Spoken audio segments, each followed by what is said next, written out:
Good afternoon. I want to welcome these leaders for coming in to have this very important discussion about some of the most pressing issues of our time. I am Kamala Harris. My pronouns are she and her. I am a woman sitting at the table wearing a blue suit. Thank you, Madam Vice President. By the way, my name is Greg. I am a cisgender white male.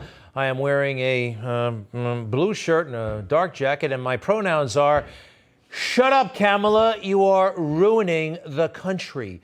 You are ruining the country, you and your people, and you and your leftist woke agenda, and this nonsense. They are pushing it across our society. Corporate America is buying into it. The Pentagon is buying into it.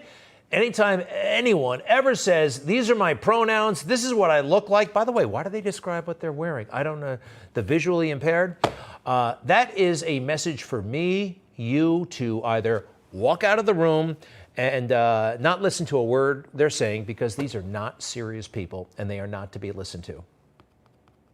Hello, everyone. I'm Natalie Gadilla. I'm a Caucasian woman with long blonde hair, and I go by she, her. Hello, everyone. I'm Nick Fillingham. I'm a Caucasian man with glasses and a beard. I go by he, him, and I'm a security evangelist here at Microsoft. My pronouns are she, her. I'm a white woman with long brown hair. I'm wearing a red dress, and I'm wearing a see-through mask so you can see my red lips. I am a Black woman with curly hair, and I am wearing a vintage black and floral dress. I'm a white woman. My pronouns are she, her, and I'm here in my hacker hoodie in my office with my bookshelves and, of course, my MITRE ATT&CK matrix flag in the background. Oh, that's so much fun. Yes, so you can be virtuous and we can show off to our liberal friends, and we can do what our enemies are not doing, wasting time. And you know what? You know who said it very early on, the way no politician would? This and all that other stuff is a great big waste of time. I think the big problem this country has is being politically correct. I've been challenged by so many people, and I don't frankly have time for total political correctness. And to be honest with you, this country doesn't have time either. Amazing, right? So right. But since then, 7 years ago, the country has gone even crazier with this political correct nonsense. We don't have the time. We don't have the time for so much of what we're doing, but we're doing it anyway. The January 6 hearings. What a colossal waste of time and money. And they're not actually getting to the bottom of it at all. Something happened today, by the way. A person was sentenced to prison for a very long time. But first, do you remember what they said about January 6th in terms of race? January 6th, when extremists, when terrorists, when white supremacists attacked our nation's capital. To be part of a white supremacist raid on this Capitol. The people who ended up at the Capitol on January 6th, many of them white supremacists carrying Confederate flags, they were also motivated by racism. Okay, keep telling yourselves that because, well, this is always overlooked, downplayed, but there are people from all over who are from all racial groups, actually. Mark Ponder, 56-year-old man, well, he's in a lot of trouble. He pleaded guilty. We'll get to the charges in a moment, but he was there, and there were plenty of people. There were Asians, Hispanics, yes, white people, but they weren't driven by race. I don't believe that. And at one point, by the way, it looked like, well, the woke left used to stick up for people like this when they went through, well, this dog pile.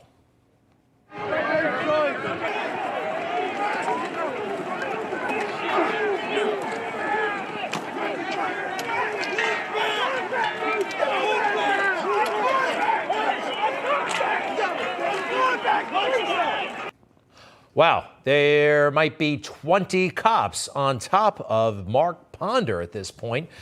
All right, Mark Ponder, though, made some mistakes that day. Absolutely, he shouldn't have done this. He grabbed a great big stick and took a whack at a cop. Take a look at this. Now, fortunately, the cop's shield, blunts the blow. Still, you can't do that stuff. He's in big time trouble. Let's go through it. He is sentenced to 63 months in jail. He's been held in jail since March of 2021. We believe this is the longest sentence imposed on anybody. Mark Ponder happens to, again, I don't think race was motivating these folks, and I don't think it was motivating Mark Ponder. Now, it's interesting. He's going to jail for 63 months. This individual, take a look, who's beating up a cop like crazy, is already out of jail. This just happened on Saturday, and he was released on Sunday. He was already in trouble just a week earlier for beating up another person. Last Wednesday, arrested for violent robbery, released on intensive community monitoring, whatever that means. And then attack happened on Saturday, released Sunday without bail.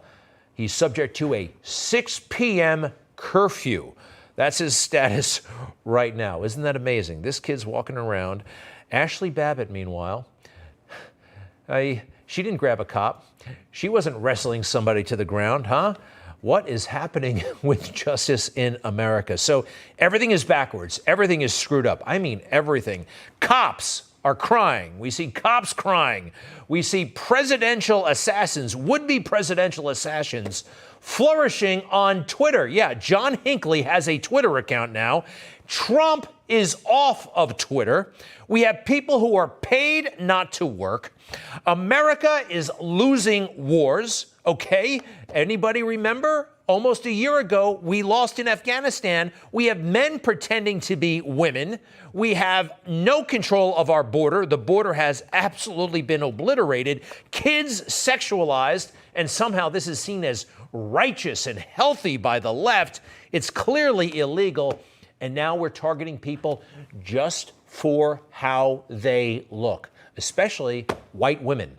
You know, the whole Karen thing. Remember this story from St. Louis? I will never get over this. She lives in a condominium. There's a front door, apartments. Everybody's supposed to have a key fob. Some guy she doesn't know is behind her in the vestibule. She's like, I'm not letting you in. Do you have ID? Do you live here? What's the story? No big deal. A small disagreement between two people. It becomes national news.